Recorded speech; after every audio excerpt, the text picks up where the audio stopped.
Good morning and welcome back to Selling Your Business with David King. I'm David King. I'm the author of Selling Your Business, Begin with the End in Mind. It's available on Amazon. Today, I'm pleased to welcome Tyson Ray from Lake Geneva, Wisconsin. Tyson, welcome. Thank you for having me, Dave. Tyson is the founder and CEO of Form Wealth Advisors. And again, he's an exit planner. He helps business owners plan for their sale and for their retirement life after their all-consuming business. So there's plenty for us to cover today in terms of his background, the wealth advisor work that he does, and coupling that with business owners and their unique situations. So, Tyson, you're also the author of Total Relationship. Mhm. It's about advisors being wholly engaged in all aspects of their clients' lives. Tell us about the book. Yeah, the book is my attempt. It's my second book. It's my attempt to try and help advisors kind of break out of the mold that I think a lot of firms train them up in to peddle product or to sell last week's winning lotto numbers for a fee, instead of realizing that they can have a greater impact in both the relationship they have with their clients and also the difference they can make in their clients' lives if they actually focus a little bit more on what they can control, which is what the client's needs and wishes are, and a little less on focusing on the markets and rates of return and compared to what and all the performance reports and things that are out there that people get caught up in the sales process. Because I'm just a firm believer that we're meant to come alongside people and kind of help them with what they have, and then more importantly, help them figure out what this tool of money is meant to be for them. And I think that's still lost in this world of advisors in selling products and trying to these firms creating all these performance reports to somehow see that's the differentiation or that's the value add, when the value add is, can they buy the house and fund the education and live in retirement without the worry of markets or rates of return and those types of things. So, do you have there's the elements of the total relationship, the way you break it down, the life, the wealth, and the care? Yep. What would you like to know about that? Tell me, how did you come up with those three divisions, and what does each one? Sure. I think it's realizing so the total relationship with regards to the life plan is about trying to understand the relationship the client has with what their future looks like, what retirement looks like, what their the life plan would include, what's their goals, what about your house, what about the car, what about a lot of people spend money on these big ticket items, and advisors are talking about their performance in the past 12 months relative to something else, not realizing. And probably 25 years ago in my career, I was sitting there enjoying one Monday morning and got a phone call from a panicked client that needed $80,000 because they bought the car. And it dawned on me that they knew for probably 2 or 3 years they were going to buy the car. It's never asked. Right. And trying to understand the relationship that clients have with their future and when that future is becoming the present Mhm. is part of what this total relationship life planning is. Financial planning projects things out for the rest of your life, and that's a good tool to try and understand what kind of return you're trying to seek for retirement. But when the rubber meets the road is when the client needs to do that home improvement or needs to replace the car or fund that wedding or fund these things that life kind of shows up, and there's a dollar amount attached to that. And we're trying to help the advisors realize if you can help the client see those things coming, and then you can try and get in front of when that need is there, you'll be less susceptible to the randomness of the return of the market when they call you out of the blue for something they actually knew was coming. And so Mhm. that's kind of the life planning component. The wealth side of that is similar. It's their total relationship with what's the bank account balance and what how much money is in the retirement and the 401k and the income. And so it's people have relationships and emotions attached to the facts that are their goals, but then also their total relationship to the wealth that they have, the relationship to the wealth that they have within the family wealth or the business that they have, those types of things. and understanding how those two components come together. The care side of it is our job as the advisors to come along and try and care for how these things come together to provide for the client when the future that they want to have shows up in the present. The money has already been pre-funded. The worries can be lessened because they know it's coming, we know it's coming, and we've kind of almost got given them permission. It's okay to do it. You're not going to Mhm. regret this decision in the future when we show up at the car lot or when we close on the house or those types of things. And it's just a more holistic way of going about the practice. And a lot of people Mhm. talk about this stuff, but at the end of the day, in the annual review, they're still back to talking about what their large cap portfolio is doing to their mid cap portfolio. And the Right. clients aren't looking for that as much as they're looking for this total relationship of how to live their lives. It's so true that you bring that up because when I meet with my financial advisor every quarter, it's like there's two meetings going on. There's one where he's reporting to me on the market performance of all the investments and the mix that we have, and then there's two where I'm giving back some feedback, like, look, I'm making potentially going to acquire a property here or there, change my vehicle, plan for the kids' college, etc. It really is. It's hard to dovetail the two together. Yep. Yep. And I think and that's where that was the purpose behind the meeting or behind Yeah, writing the book was yeah. I think there's a way to make your meeting more of the focus and let the advisor realize that that is a opportunity to have more control over what you can control, the conversations, the questions, and Mhm. what's I can't time the market, but we can time when you need things into the future. And let's just Mhm. figure out what those are. And then the portfolio somewhat takes care of itself after that. Right, right. I tell my financial advisor that all the time. I'm like, look, if I didn't trust you to pick the right market, I mean, investments, I would be, I wouldn't have my money with you.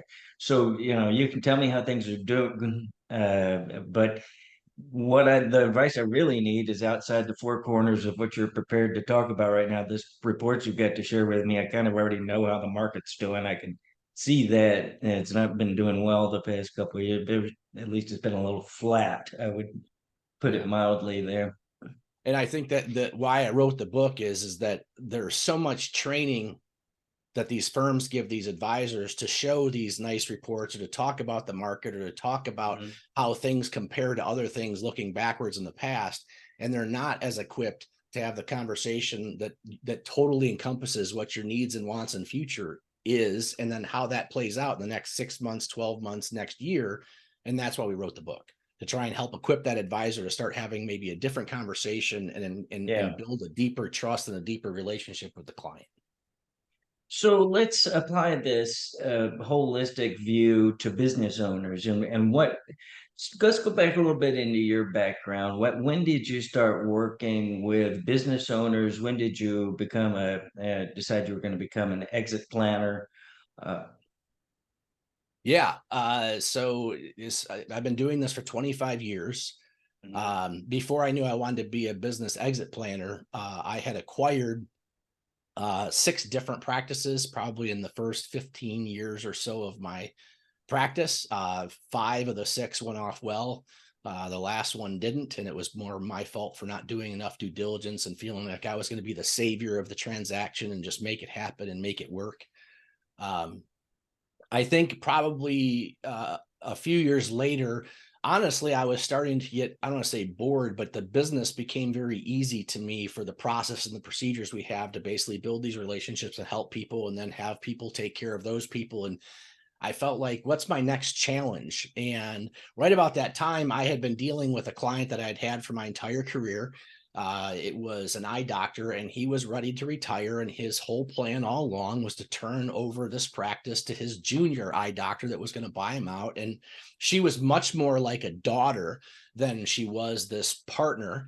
And I watched them fumble around and struggle with valuations and accounting and attorneys and CPAs and just how do they do this? And um, all along, I kept trying to help them figure out what the plan was to try and find the win-win and maybe leave some of the financing out there and maybe let them see what these opportunities were. And it really boiled down to me having meetings with both of them sitting in the room And it took actually having meetings, sitting down with both of them and both their spouses in the room, that we finally, and I just kept saying to them, compromise means both of you aren't going to get what you want.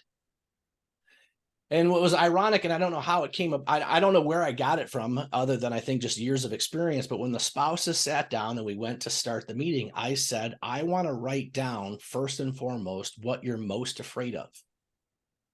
And they all went around what they were most afraid of.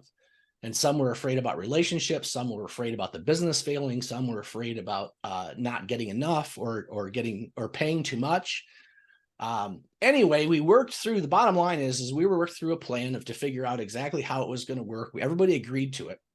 And then I stepped away and they went off into their corners with their attorneys to get this thing put in writing. And to my surprise, I'd get an email update. They kept me in the loop of what the emails are. But for 2 or 3 months, this thing was just bouncing back and forth. And it was starting to get just almost sentence structures or commas.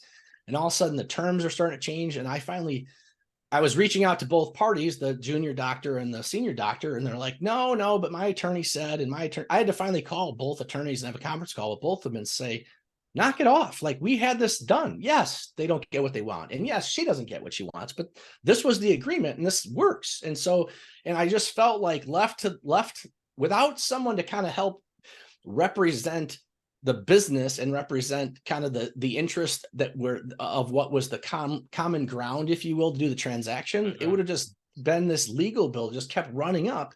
And it wasn't the attorneys. And this is not a ding against the attorneys. The attorneys are doing their job, represent the best interest of their client. And what I found is there's got to be a position where someone can come in and represent the best interest of the business and the parties involved, and understand where the compromises have to be. And from that, I decided to go seek out a challenge and got a certification as a certified business exit planner. And really realized where being a financial advisor to individuals takes a whole nother level when you start getting into the businesses, and whether it's a family business or whether you're dealing with multiple business owners or just the emotional sale period. It is a wonderful opportunity to kind of apply that total relationship process now into the business setting. And like you had said, David, with your theme being beginning with the end in mind, I just recently talked to one of our newest business exit clients, and they're kind of like, where do you start? And I'm like, we're going to start with each one of the business owners and their spouse and ask what it is you want to leave in the end to your family. And then we're going to work backwards with every one of you to figure out what you need from this transaction. And then what does that look like? And then piece it all together. And they were going to start with an attorney. I'm like, the attorney can't do that. That's not what the attorney's expertise is. The attorney can start talking about legal things and business valuations, but like, you got to go back and answer all these other things before you're going to be in a position to answer what do you need to sell the business for and be happy with it. And it's interesting the way you described the one deal that kind of we just went back and forth bouncing between the attorneys, that if you get the team pulled together sooner rather than later, they can do so much more to help you. And it's counterproductive to say, well, I'm going to wait to see if we've absolutely positively got a deal before I bother to retain an attorney and start paying fees. Then their fees are that's when they get to be a drain on you. If they're engaged early and they can help, the little bit that they can help at the beginning is worth so much more than all the hours of kind of reconstructing. When if you're a lawyer and you get a letter of intent and it's fully signed and you've never spoken with anybody about the deal yet, there's a lot of catch up to do. And that's when there can be some kind of reconstruction of the deal on both sides. Like, hey, we didn't ever consider this issue or that issue. So it's just always so much more helpful. And then like with tax issues, people will, hate to hear the truth that, yeah, there were some steps you could have taken 2 years ago. Now you've got what you got, and you got to go ahead. So you better get people engaged in this, hopefully years in advance. How much time do you like to work with clients in advance of, say, a transition, either internal or external? Well, and to your point, that's where wisdom comes from learning from all the wrong ways you learned how to do it to avoid the headaches for everybody else. It's like you can't. There isn't a time frame. It's almost what's the plan because Mm-hmm. the plan often has to encompass the unknown transaction, which is obviously death. And so usually when I'm meeting a business owner, the conversation is around what is the exit plan, helping them realize the exit plan often isn't just for what your retirement's going to look like or when you exit the business, but it's also this, what happens that happens to you, what's the plan, what's the contingency plan, how people are tied in. Um, Mm-hmm. and so we like to try and catch them, to answer a specific question. I like to try and catch them ideally 5 years beforehand, because you can start, Okay. you have time to start Mm-hmm. having some, you're not in a crisis, you're not in a rush to start having some of those planning purposes, because there's a lot of different ways to do these things.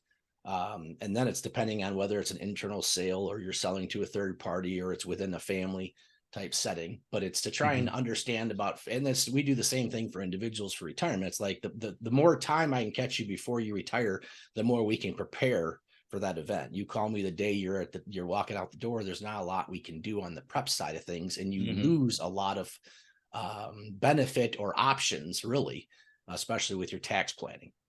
Yeah. Well, let's get your sweet spot. What size of business, and I'm sure that's a range, but the business owners that you work with, what size businesses do they typically own?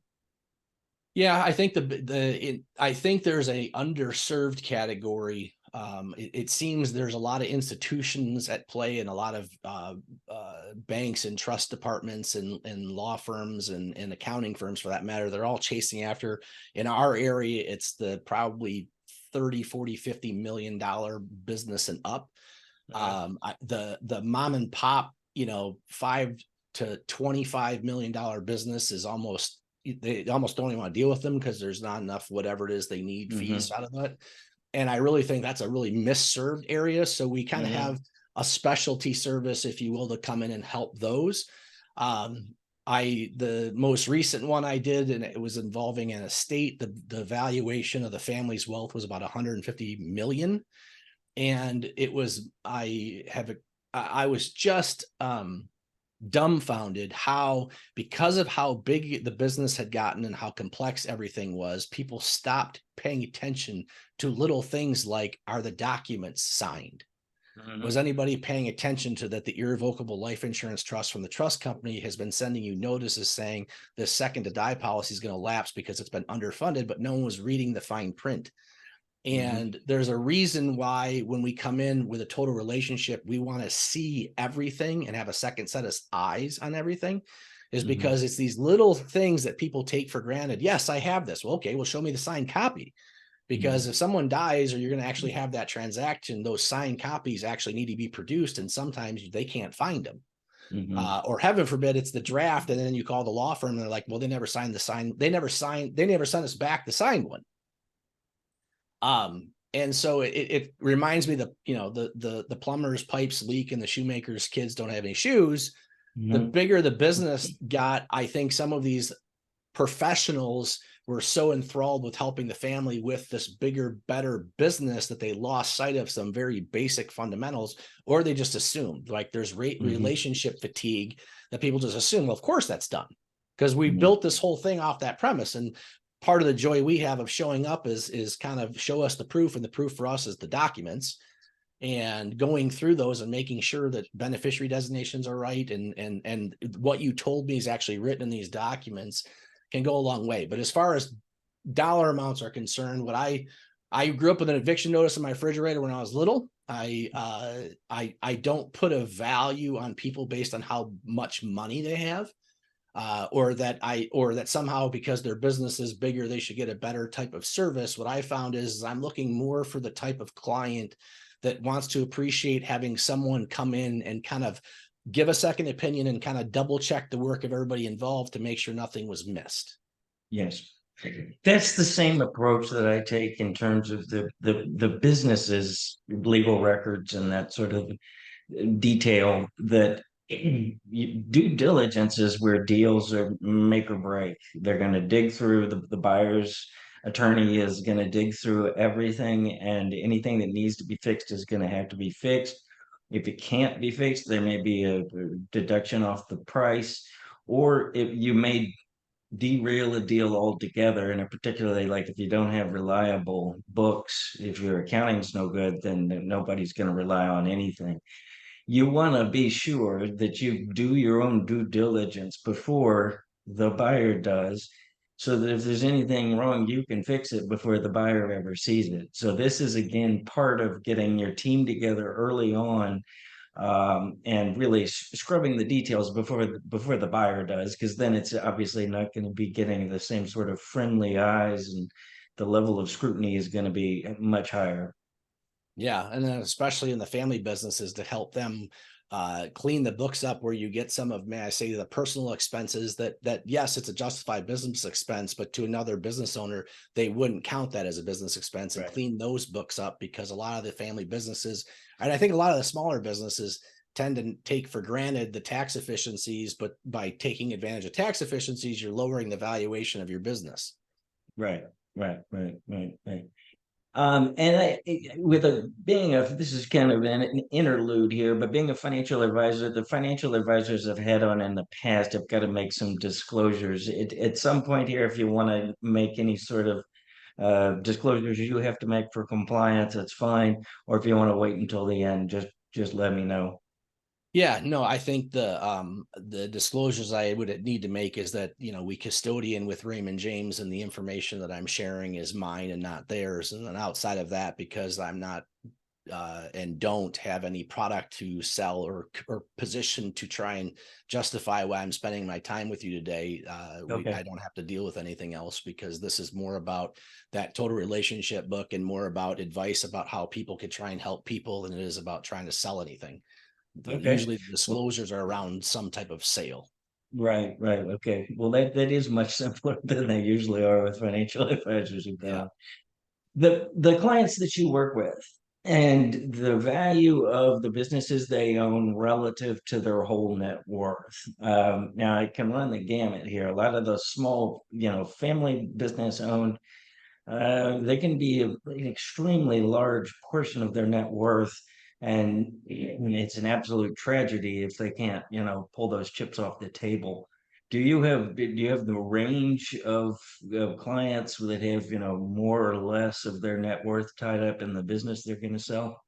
Yeah, it unfortunately, it's almost more often than not, it's usually the smaller the business, the more that is tied into the business. Right. And in some cases, it's all outside of maybe some working capital, or you have, or some cash that they've taken out, or their personal real estate, or their personal Hmm. retirement account.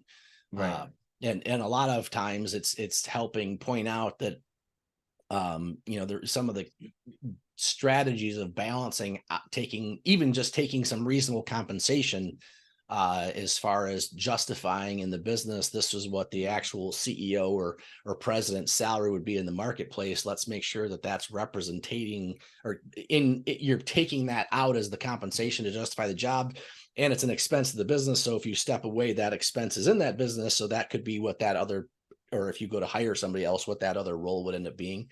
But Mhm. I find more often than not, um, the greatest risk to many of the business owners is they've tied their future, as far as, or any kind of retirement, or any type of um, uh, peace of mind of knowing, if the business struggles, or if the sale doesn't go through as expected, uh, that they have some of their net worth have been pulled out and stewarded or saved on the other side of that. The other thing I often find, especially in that $5 to $20 million range, is what the individual business owner thinks their business is worth, and what it is really worth in the marketplace, are two different things. I think a lot of businesses, I'm finding, that didn't plan well, as far as taking money out, or kind of building the valuation of the business, is no, you might need to keep running your business, and your retirement is hiring someone else, and you're not going to be able to have a sale because the Right. cash flow is greater than what you could sell the business for. Hmm. Yeah. And that's the thing about the smaller businesses too. The investment bankers won't typically help something that's smaller than a $10 million transaction. So, how are you gonna get this thing sold? Do most of the small business owners you work with have an internal succession or pass it along to their children, or do they go out and sell to third parties? Yeah, it's a lot more internal. It's a lot of more family. Well, it'd be Hmm. family first, then internal. Okay. Then it's a lot more merger than necessarily being just bought out by by just a third party or a third party in the private equity space. A lot of it is you'd find another competitor that you're going to merge into, but the risk there Right. is you kind of tip your hat when you're saying, "Hey, will you want to come and acquire me?" Because most of the time they're also a competitor. Um, and then on the family business, which is by far I think it's a in the country, it's by far the majority of small businesses that are family businesses looking to turn it over to the next member of the family. It's Mm-hmm. also doing the planning around, is that person ready? Is that the right person? Because just because they're your family doesn't mean, or just because it's the person that's been in the business means they can run this business. I think a lot of Hmm. business owners don't realize that they wear two, three, four hats by the time they get ready to transition that business and don't fully appreciate what the cost is going to be to put these other Yeah. people in place. And or the child now has to, one of the problems in family businesses that I say all the time is you got to be careful because you're going to try and monetize the rest of your life around the neck of your child, Hmm. and then hope that doesn't disrupt the family relationship. Much less if something happens to the business or the child struggles, are you really going to be retired? And so there's Hmm. just a lot to that total relationship that comes in when you bring in the family dynamic, you bring in the business dynamic, you bring in hopes and dreams, and what did the spouse want while you were working to grow that business. That all plays into this. How often do you find that people, when an owner will have it in mind that someone within the company is going to succeed them and take it over? And then when they finally present this to their designated successor, they have no interest in taking on the risks of ownership. They would be overwhelmed with the stress of it. How often do you find people's expectations disrupted like that? Yeah, it's really one of two extremes, and there's the what we would think would happen is that the plan was in place and everybody knew it was going to happen, and that's Hmm. often not the case. One of two extremes Hmm. happens. One Yeah. is the business owner has never groomed the team to take it over because the business owner, out of probably partially survival mode, partially I grew this business, they never let go of the controls or the knowledge to be able to give it to anybody else, and Hmm. so therefore everybody's afraid to touch those things. Or that business owner is never going to let go of the control. I think Hmm. I've ran into several that basically at the end of the day, it's like, you're never going to be able to sell this because the business is your identity and it's who you are, and you're going to Yeah. die with it, which is fine. Yeah. Let's make that plan. But the idea of you trying to sell it to somebody else because no one wants to take it from you, because no one wants to be responsible to you because of how important it is to you. It's not a it's a mental emotional thing, but it's helping them identify where the blind spots are. It has been very rare because it's partially, it goes back to time, right? To groom these employees to take these things over takes years to Hmm. do correctly. And it that also goes along with how that plan works. Now, um, the part of being into this relationship and coming in from a financial advising standpoint is like I said, how much time do I want to have to do the planning process? I try and encourage businesses almost from a contingency standpoint, and also maybe from a retention standpoint, is to help start grooming their key employees to basically be thinking about and finding out kind of who does want to take that risk, or as you're interviewing and bringing in people, to try and find those that want to take that over, because I think it strengthens the business no matter how the sale goes, to have those key employees tied into the business, wanting to be part of that ownership structure, or wanting to, or at the very least being retained in such a way that another owner could make sure they keep those key employees. Okay, so let's just take a hypothetical business owner, young entrepreneur, work for a few years for someone else, 10, let's say 10, 15 years for someone else. And now they've got a little bit of savings. They're going to go out and start their own business. What's the first bit of advice you would give them to be in a position to exit their business and retire comfortably in the years up the road? Yeah, I think the young person starting out, I think first and foremost, that's the cheapest time to buy some type of term insurance to give themselves the catastrophic plan.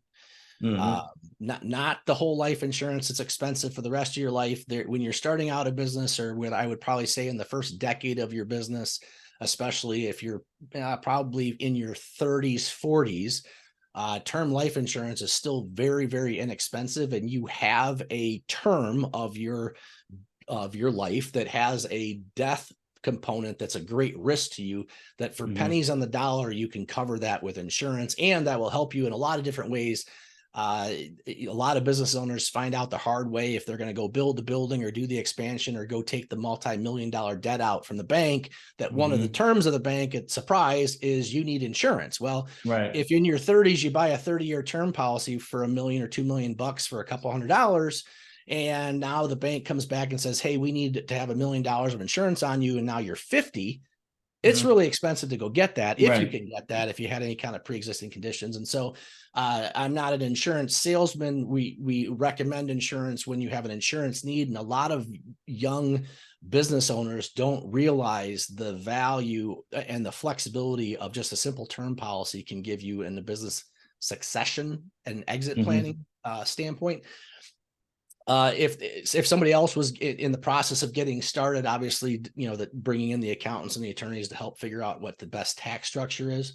Mhm. And then the business that's kind of finding their footing and getting started is just really paying attention to any kind of financing you take out and how you structure those terms of financing, because especially coming out of the financial crisis and what we've experienced in the last few years here with coming out of COVID and what the Fed did with interest rates in the course of a year, businesses were financing debt at 3%, and in a 5-year term, it's going to roll over at 7, 8, 9. And so just Mhm. really watching how you stagger or tier or tranche your debt, and in some Right. cases realizing the longer duration with a little bit more interest gives you a longer runway than the problem in the financial crisis specifically is we've had periods of time in this country, and that's an example where banks just didn't Mhm. want to lend anymore. And Right. if your note was coming due and that bank doesn't want that business risk, you're stuck. Yeah. uh, and those are big blind spots people have, especially when they make the mistake of trying to find the lowest rate possible, thinking that's the best option, when sometimes it's Okay. balancing those options. That's a great point. Well, Tyson, I've really enjoyed this, and you've got so much to share. Maybe we'll have to have you on again sometime. But anyway, have a wonderful fall. And I'm not sure if you're more of a Packers fan or a Bears fan. You're right in between the two there. So, I am stuck between. I just let people tell me who won, and then I try and figure out how I want to either give them a hard time or celebrate with them. yeah. But if people want to more about the book, it's for sale. That Total Relationship will be on Amazon. And if they Okay. want to follow up with me, the best way to kind of connect with me is through LinkedIn. We have a business and succession brochure that we kind of put out about how we go through that total Mhm. relationship process. Yeah. And so they can reach out to LinkedIn. We'd be happy to send them that if they'd be interested. Wonderful. Well, for all the listeners, thank you for joining us on Selling Your Business with David King, and we will see you again next time.